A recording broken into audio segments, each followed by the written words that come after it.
पिछले वाले क्लास में हम लोग इस चैप्टर के अंदर एक नया टॉपिक पढ़े थे। टॉपिक का नाम था lines of symmetry for regular polygon, है ना।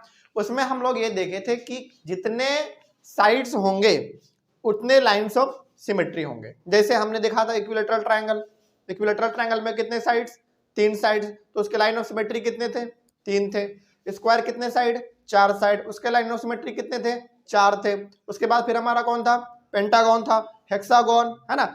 मतलब ये हो गया रेगुलर पॉलीगॉन का मतलब क्या, हर एक साइड इक्वल होंगे प्लस हर एक एंगल भी इक्वल होंगे, और जितने साइड होंगे उतने लाइंस ऑफ सिमेट्री होंगे। ये बात है केवल किसके लिए, रेगुलर पॉलीगॉन के लिए। कोई डाउट नहीं ना इसमें। चलिए, तो वो वाला टॉपिक हमको समझ में आ गया था। आज शुरू करेंगे हम लोग रोटेशनल सिमेट्री, ये पहला टॉपिक, और दूसरा टॉपिक है line symmetry and rotational symmetry. दो टॉपिक हम लोग आज डिस्कस करेंगे। अच्छा, लाइंस ऑफ सिमेट्री क्या था, वो लाइन जो किसी भी फिगर को दो इक्वल पार्ट में डिवाइड कर देता था, और दोनों का शेप और साइज कैसा होता था, बिल्कुल एक जैसा होता था, सेम होता था, है ना। वही हम लोग कहते थे लाइंस ऑफ सिमेट्री। तो आज देख लेते हैं कि रोटेशनल सिमेट्री क्या है। रोटेशनल सिमेट्री का ना सबसे अच्छा एग्जांपल है आपका घड़ी, सबसे अच्छा एग्जांपल घड़ी। रोटेशनल सिमेट्री का मतलब यहाँ पे ये है कि वो एक जगह से घूमना शुरू करेगा, घूम के वो दोबारा अपनी जगह पे आ जाएगा, तो वो बिल्कुल जैसे पहला था वैसे ही दोबारा वो देखने में लगेगा। फॉर एग्जाम्पल, जैसे मान लीजिए, जैसे ये हमारा कपड़ा है, ये भी ऐसा दिख रहा है आपको, इसको हम घुमाएंगे, 1 2 3 और ये 4, दोबारा वैसे आ गया ना। रोटेशनल सिमेट्री का मतलब होता है किसी भी ऑब्जेक्ट को आप पूरा घुमा दो 360, और 360 डिग्री घुमाने के बाद देखोगे ना फिर से वो आपको वैसा ही नजर आएगा, है कि नहीं।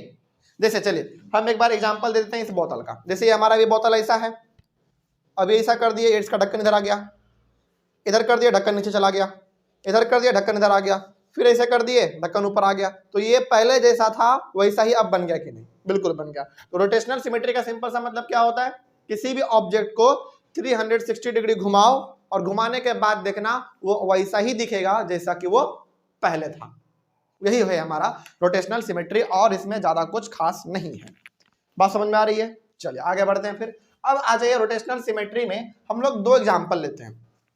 एक एग्जांपल लेंगे इक्विलेटरल ट्रायंगल का और दूसरा लेंगे स्क्वायर का, ठीक है। चलिए, ये हमारा इक्विलेटरल ट्रायंगल है, और जैसे ही हमने कह दिया कि इक्विलेटरल ट्रायंगल है, इसका मतलब कि इसका तीनों साइड इक्वल होगा, इसका भी तीनों साइड, इसका भी तीनों साइड और इसका भी तीनों साइड इक्वल होगा। ये सबका सब हमारा कौन सा ट्रायंगल है, इक्विलेटरल ट्रायंगल है, ठीक है।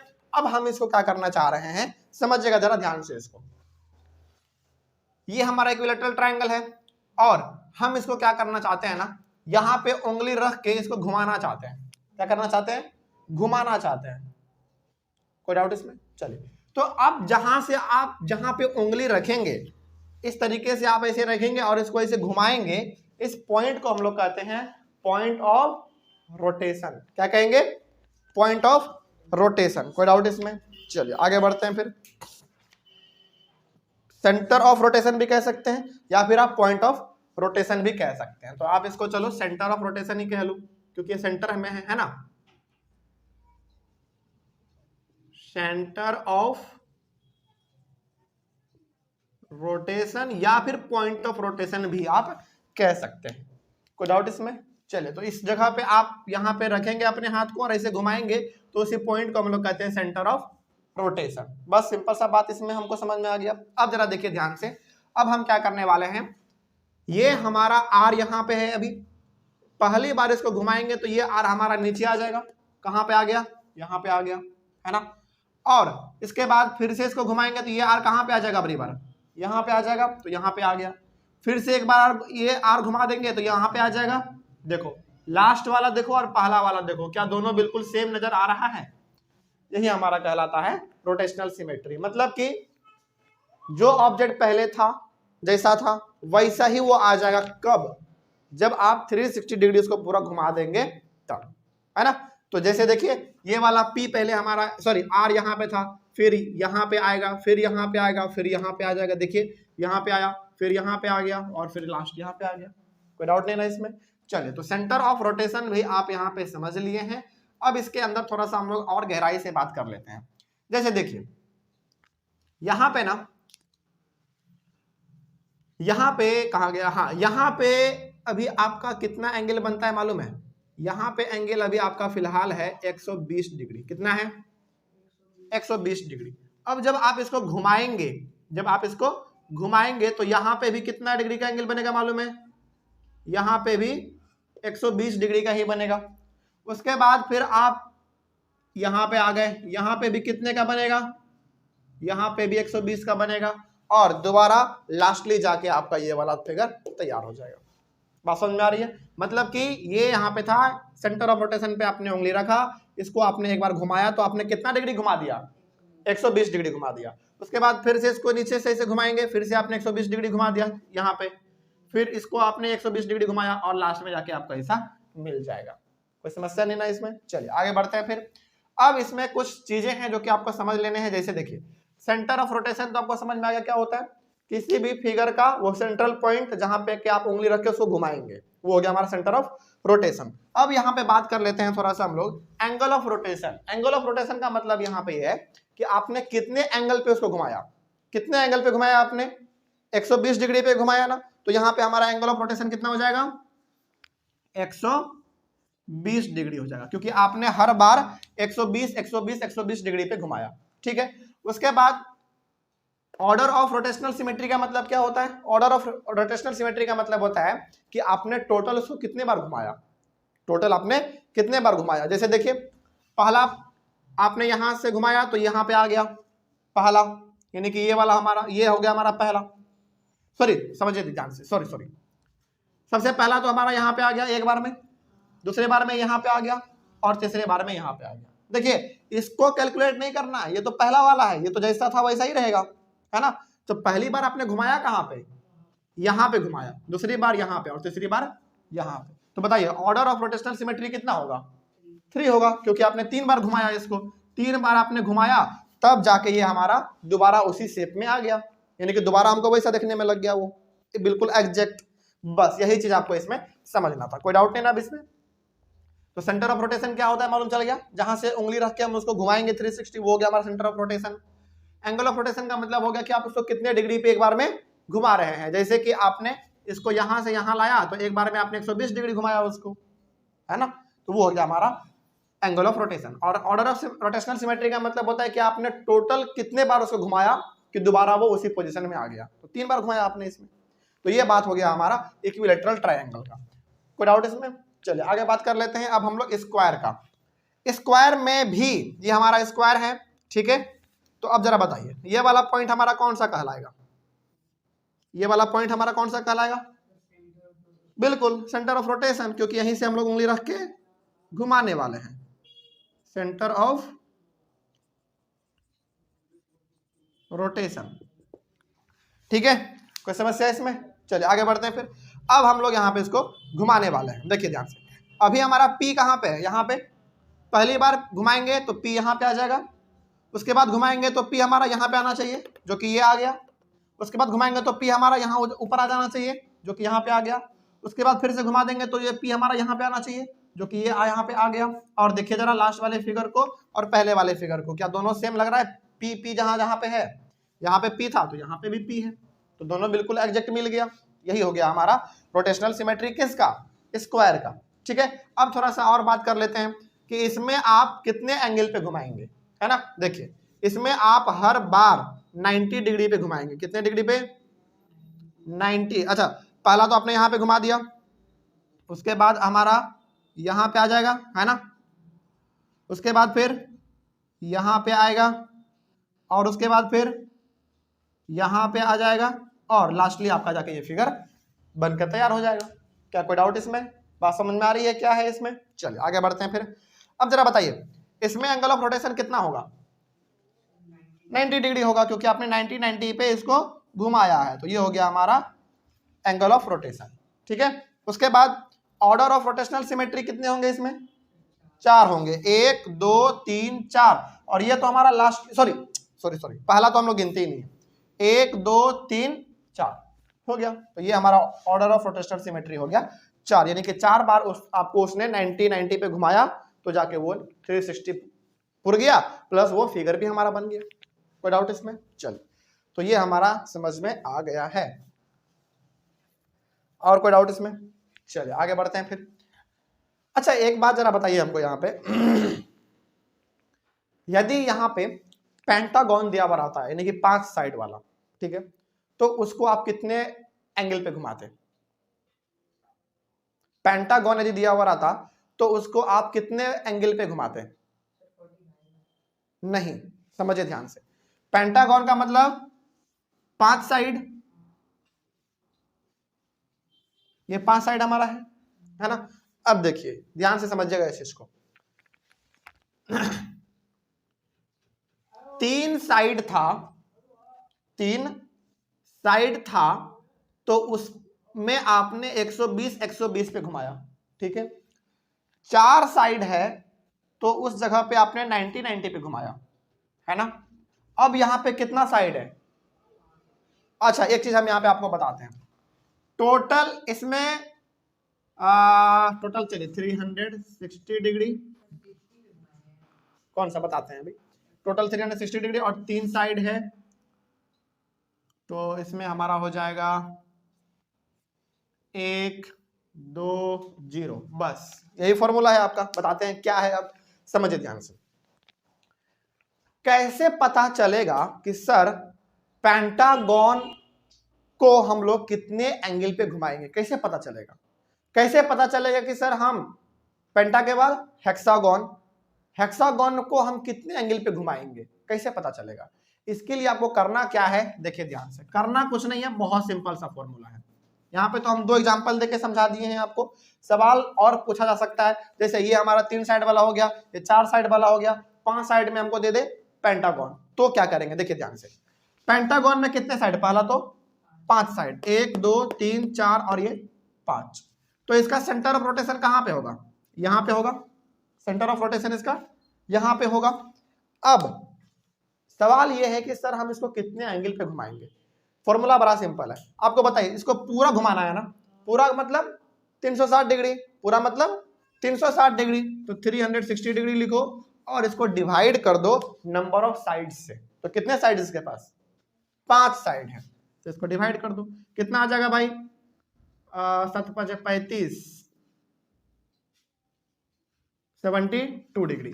यानी कि यहां पे आपने 90 90 पे घुमाया है स्क्वायर को, इसको आपने 120 120 पे घुमाया है, तो इस पेंटागन को आप कितने डिग्री पे घुमाएंगे? बार बार 72 72 72 72 72, कितने बार? 5 बार घुमाएंगे, तो पूरा आपका वो रोटेशनल सिमेट्री बन जाएगा। अच्छा उसी प्रकार से यदि पेंटागन के बाद हेक्सागन, हेक्सागन को कितने पे घुमाएंगे? कुछ नहीं करना है, बस यहाँ पे नंबर ऑफ साइड्स आपको कितने लिख देने हैं? 6 लिख देने हैं। तो कितना हो जाएगा? 60 डिग्री पे घुमाना है आपको, है ना।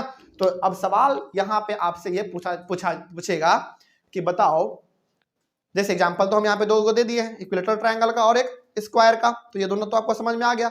लेकिन एग्जाम में यदि पूछ दे कि बताओ एक पेंटागन को, पेंटागन का एंगल ऑफ रोटेशन कितना होगा? पेंटागन का एंगल ऑफ रोटेशन कितना होगा? तो कैसे निकालेंगे?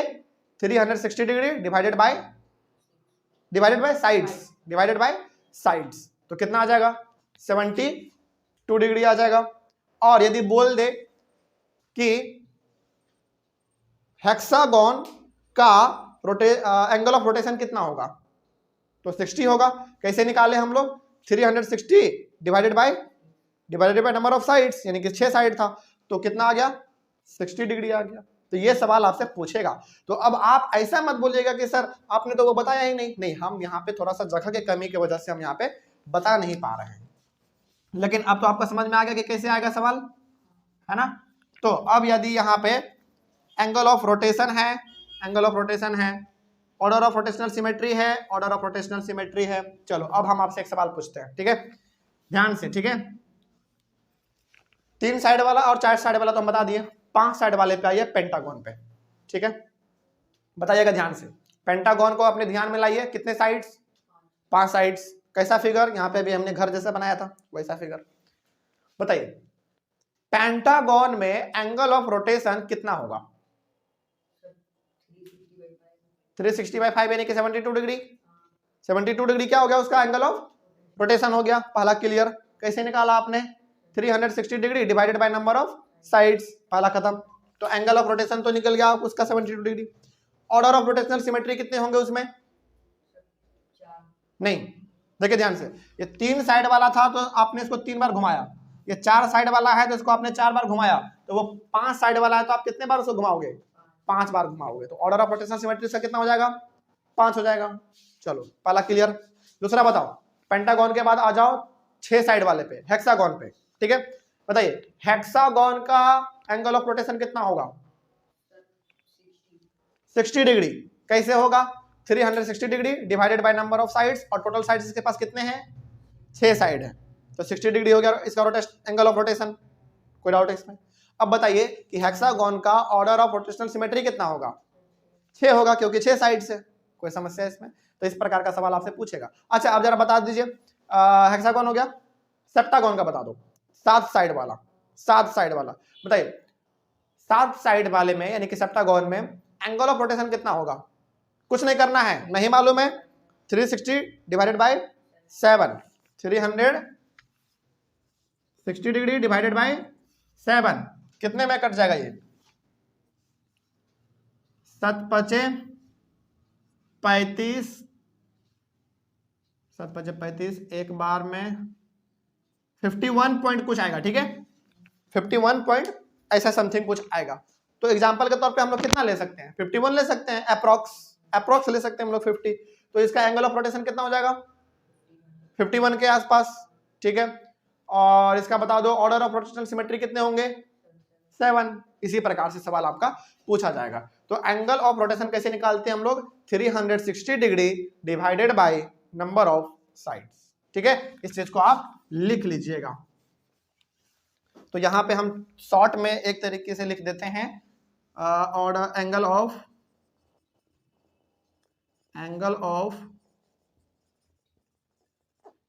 Rotation is equals to 360 degree divided by number of sides. ये फॉर्मूला है, इसको आप कहीं पे लिख लीजिएगा, ठीक है ना। चलिए तो इस फॉर्मूला को आप ऐसे घेर भी लीजिए, क्योंकि ये एग्जाम में पूछा जा सकता है, ये इंपॉर्टेंट भी है। आपको इसमें कोई डाउट नहीं? आ जाइए अब इस वाले टॉपिक में। इस वाले टॉपिक में है line symmetry and rotational symmetry. इसको आप लाइंस ऑफ सिमेट्री भी लिख सकते हो, कोई दिक्कत वाली बात नहीं होगी। हालांकि बुक में वही है line symmetry and rotational symmetry, लेकिन आप यहाँ पे ऑफ भी लगा दोगे, कोई दिक्कत वाली बात नहीं है। तो लाइन ऑफ सिमेट्री और रोटेशनल सिमेट्री दोनों इसमें पढ़ना है आपको। पिछले वाले क्लास में आपने पढ़ा line of symmetry for regular polygon, और अभी तुरंत आपने क्या पढ़ा इसमें? Rotational symmetry. अब इसमें आपको दोनों चीज पढ़ना है एक साथ, दोनों चीज एक साथ, लाइन्स ऑफ सिमेट्री भी और रोटेशनल सिमेट्री भी, दोनों एक साथ।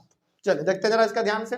इसका भी एग्जाम्पल बहुत सारा हो सकता है, लेकिन अच्छी तरीके से समझने के लिए हम लोगों ने यहाँ पे 2 एग्जाम्पल लिया है, यही दोनों, इक्विलेटरल ट्रायंगल का और स्क्वायर का, क्योंकि आप जल्दी समझ पाएंगे। देखिए ध्यान से, इक्विलेटरल ट्रायंगल है, ये भी और ये भी, कोई डाउट इसमें? चलिए आगे बढ़ते हैं। फिर सबसे पहले बात कर लेते हैं हम लोग इसका रोटेशनल सिमेट्री का। तो इसको यदि हम लोग घुमाएंगे तो पहला यहाँ पे आएगा जो कि ये आ चुका है, इसको घुमाएंगे यहाँ पे आएगा जो कि यहाँ पे आ चुका है, इसको घुमाएंगे दोबारा ये हमारा यहाँ पे आ जाएगा, कोई डाउट नहीं। 3 बार आपने घुमाया, कितने बार घुमाया आपने? तो ऑर्डर ऑफ रोटेशनल सिमेट्री क्या होगा इसका? 3 हो जाएगा, कोई डाउट नहीं ना इसमें। चलिए अब बात कर लेते हैं हम लोग लाइन ऑफ सिमेट्री का। बताइए पिछला वाला क्लास याद कीजिए, आप एक इक्विलेटरल ट्रायंगल को अलग अलग हिस्सों में बांटने के लिए कितने लाइंस को आप खींचते थे? 3। तो लाइंस ऑफ सिमेट्री इसमें कितने हो जाएंगे? 3 हो जाएंगे। कौन कौन सा है भाई? एक आपने यहां से यहां ड्रॉ किया, एक आपने ऊपर से नीचे ड्रॉ किया 2, और एक यहां से आपने यहां पे ड्रॉ कर दिया 3। इसमें भी 3 है, इसमें भी, इसमें भी, इसमें भी। तो लाइंस ऑफ सिमेट्री कितने हो गए? 3 हो गए। तो अब जरा बता दीजिए एंगल ऑफ रोटेशन कितना होगा? एंगल ऑफ रोटेशन तो वही रहेगा, सेम रहेगा, कितना? 120 डिग्री। कैसे निकाला हमने? 360 degree divided by number of sides. कितने साइड्स? 3 साइड्स, तो 120 डिग्री आएगा, बात खत्म। कोई समस्या इसमें? तो इस फिगर्स को आपको देख के क्या लग रहा है? इस फिगर को देख के आपको यह लग रहा है कि भाई इक्विलेटरल ट्रायंगल एक ऐसा फिगर है जिसमें दोनों चीज होता है, लाइंस ऑफ सिमेट्री भी होता है और रोटेशनल सिमेट्री भी होता है। कोई डाउट नहीं ना इसमें। चलिए आगे बढ़ते हैं। फिर उसी तरीके से हमारा एक स्क्वायर भी है, स्क्वायर को देख लीजिए, पहला, दूसरा, तीसरा, चौथा, पांचवा। इसको हम लोग पहले रोटेशनल सिमेट्री का बात कर लेते हैं। जैसे रोटेशनल सिमेट्री का बात करेंगे तो सबसे पहले हम लोग इसको घुमाएंगे तो ये पॉइंट कहां पे आना चाहिए, यहाँ पे आना चाहिए, जो कि यहाँ पे आ चुका है। इसको घुमाएंगे तो कहां पे आना चाहिए, यहाँ पे आना चाहिए, जो कि ये आ चुका है। इसको घुमाएंगे तो कहां पे आना चाहिए, यहाँ पे आना चाहिए, जो कि ये आ चुका है। इसको घुमाएंगे तो कहां पे आना चाहिए, यहाँ पे आना चाहिए, जो कि ये वाला आ चुका है। तो क्या वो लास्ट वाला और ये पहला वाला एक जैसा देखने में लग रहा है? बिल्कुल लग रहा है। तो ये हो गया हमारा रोटेशनल सिमेट्री। तो अब बताइए कि ऑर्डर ऑफ रोटेशनल सिमेट्री इसमें कितने होंगे? 4 होंगे, क्योंकि 4 बार आपने इसको घुमाया है। तो ये हो गया हमारा ऑर्डर ऑफ रोटेशनल सिमेट्री। अब बता दीजिए कि एंगल ऑफ रोटेशन कितना होगा इसका। देखो फिगर को देख के घबराना नहीं है, order of symmetry, sorry figure को देख के घबराना नहीं है। एंगल ऑफ रोटेशन नहीं मालूम है, कोई दिक्कत नहीं है। 360 degree divided by number of sides कितना आएगा? नहीं, हाँ डिवाइडेड बाय 4 तो कितना, 90। कहां से भाई? यहां से, देख लो, है ना। तो ये हो गया हमारा 4 angle of rotation, sorry 90 angle of rotation 90 degree, क्योंकि 90 पे आपने इसको 4 बार घुमाया है। अब बात कर लेते हैं लाइंस ऑफ सिमेट्री का। जरा बताइए, हमने आपको पहले ही कहा था, पहले वाले टॉपिक में, यानी कि कल हमने आपको कहा था कि किसी भी रेगुलर पॉलीगॉन का, रेगुलर पॉलीगॉन मतलब वो साइड्स, सॉरी वो फिगर जिसका कि हर एक साइड भी इक्वल होगा और हर एक एंगल भी इक्वल होगा। तो बताइए यहाँ पे स्क्वायर है, क्या स्क्वायर का सारा साइड इक्वल होता है? बिल्कुल होता है। क्या इसका सारे एंगल इक्वल होते हैं? बिल्कुल होते हैं। तो ये क्या एक रेगुलर पॉलीगॉन है? बिल्कुल है। और रेगुलर पॉलीगॉन में हमने आपको बताया था कि जितना साइड्स होगा उतना ही लाइंस ऑफ सिमेट्री होंगे। तो कितने साइड्स में? 4 साइड्स। तो इसमें लाइंस ऑफ सिमेट्री भी कितने होंगे? 4। सिंपल सा बात। अब कौन कौन सा है बात कर लेते हैं इसके बारे में भी। एक डायगोनल ये, एक डायगोनल ये, 2 2, एक बीचों बीच ये गया 3, और ये ऊपर से नीचे आया 4। बस सिंपल। तो ये फिगर को देख के आपको क्या समझ में आया? ये फिगर देख के आपको ये समझ में आ गया कि स्क्वायर भी वो एक ऐसा फिगर है जिसके पास दोनों चीज है, लाइंस ऑफ सिमेट्री भी है और रोटेशनल सिमेट्री भी है। कोई समस्या इसमें? बात समझ में आया? अच्छा, अब एक तरीके से आप समझिएगा ध्यान से। क्या दुनिया में जितने भी फिगर हैं, क्या हर किसी के पास लाइन ऑफ सिमेट्री और रोटेशनल सिमेट्री दोनों हो सकते हैं क्या? नहीं, बिल्कुल नहीं हो सकता। कुछ ऐसे फिगर हैं हमारे पास जिसके पास दोनों चीज है, लाइंस ऑफ सिमेट्री भी है और रोटेशनल सिमेट्री भी है। मतलब कि उस फिगर को आप 2 इक्वल पार्ट में डिवाइड भी कर सकते हो और उसको आप इक्वल एंगल पे घुमा भी सकते हो। ऐसे ऐसे बहुत कम फिगर है, लेकिन जो दोनों में हो सकता है वो ये दोनों है। और भी है, जैसे इसमें फिर हमारा वो सर्किल भी आ सकता है। अच्छा हाँ, सर्किल का एक एग्जांपल बताइए आप हमको, सर्किल का। चलिए देखिए ध्यान से, पूछना चाहते हैं हम आपसे, मेरे दिमाग में आ गया तो पूछ लेते हैं और इस चीज को आप बताइएगा। ये चीज आपके बुक में भी सवाल पूछा गया है। ये सर्किल है, ठीक है, और इस सर्किल का ये क्या हो गया? Centre of rotation. तो बताइए सेंटर ऑफ रोटेशन इसका ये हो गया। तो ये सर्किल है, इसका ये सेंटर ऑफ रोटेशन है। तो सबसे पहले आप हमको बता दीजिए कि इसका लाइंस ऑफ सिमेट्री कितने होंगे, मतलब कि इसमें ऐसे कितने लाइन ड्रॉ किए जा सकते हैं इसको 2 इक्वल पार्ट में डिवाइड करने के लिए। बताइए कितने लाइन खींचे जा सकते हैं? बहुत सारा, यानी कि इनफाइनाइट, है ना। जैसे मान लीजिए कि यदि हम ये एक लाइन यहां से खींचते हैं, सॉरी पॉइंट यहां पे मान लो, है ना। यदि हम इसको ऐसे खींचते हैं तो इधर भी इक्वल पार्ट, इधर इक्वल पार्ट हो गया। यदि हम इसको ऐसे खींच देते हैं तो ये ऊपर इक्वल, फिर नीचे इक्वल हो गया। फिर इसको यदि हम इसको ऐसे खींच देते हैं, उधर हो गया, इधर हो गया। फिर इसको ऐसे खींच देंगे, इधर हो गया, उधर हो गया। यानी कि सर्किल एक ऐसा फिगर है जिसके पास लाइंस ऑफ सिमेट्री कितने हैं? इनफाइनाइट है। तो आप यहां पे लिख दीजिएगा, याद रहेगा आपको। इसके पास लाइंस ऑफ सिमेट्री कितने हैं? एकदम इनफाइनाइट है, मतलब कि आप काउंट भी नहीं कर सकते। जितना आपको ड्रॉ करना है करते जाओ करते जाओ करते जाओ, पेन कॉपी सब खत्म हो जाएगा, लेकिन ये खत्म नहीं होने वाला, है ना। तो सर्किल के पास लाइंस ऑफ सिमेट्री बहुत सारे होते हैं, यानी कि इनफाइनाइट होते हैं। अब उसके बाद बात कर लेते हैं, क्या सर्किल के पास रोटेशनल सिमेट्री भी होता है? सर्किल के पास रोटेशनल सिमेट्री होता है, याद रखिए। रोटेशनल सिमेट्री का हम बात कर रहे हैं। क्या सर्किल को हम घुमाएंगे तो क्या दोबारा वो उसी पोजीशन पे आएगा? बिल्कुल वैसा देखने में लगेगा? बिल्कुल लगेगा। अच्छा चलिए एक बात बताते हैं हम आपको। ये आपका क्या है? सर्किल है। यदि हम इसको, जैसे सपोज कीजिए यहां से घुमाए और यहाँ पे लेते आए, ये तो अभी भी सर्कल ही दिख रहा है। क्या इसमें कुछ बदलाव आया? कुछ बदलाव नहीं आया। यदि हम इसको घुमा के यहाँ पे लेते आए फिर भी तो ये सर्किल ही है। यानी कि सर्किल में भी रोटेशनल सिमेट्री बहुत होते हैं, बहुत सारे। इसको जब तक आप घुमाते रहोगे ना तब तक आपको वो सर्किल ही दिखता रहेगा। ऐसा होता है क्या कि सर्किल को घुमा रहे हैं रेक्टेंगल बन गया, सर्किल को घुमा रहे हैं स्क्वायर बन गया? ऐसा नहीं होता, वो सर्किल ही रहेगा। जैसे आपका ये घड़ी है, देखिए उस घड़ी को आप गोल गोल कितना भी घुमा लो वो तो गोल ही नजर आएगा ना। और रोटेशन सिमेट्री का मतलब क्या है कि उसको आप तब तक घुमाते रहो जब तक कि वो वैसा ही दिखने ना लगे, और वो तो हर वक्त वैसा दिख रहा है गोल। तो इसका मतलब यहाँ पे आप एक नोट करके पॉइंट लिख लीजिएगा। पहले तो मेरे पास जगह नहीं है लेकिन आपको हम बता देते हैं, नोट कीजिएगा इस चीज को। देखिए सर्किल का पहले एक डायग्राम बना दीजिएगा, उसके नीचे पहला पॉइंट लिखिएगा। सर्किल का पहला डायग्राम बना के पहला पॉइंट यहां पे लिखिएगा, ठीक है। लाइंस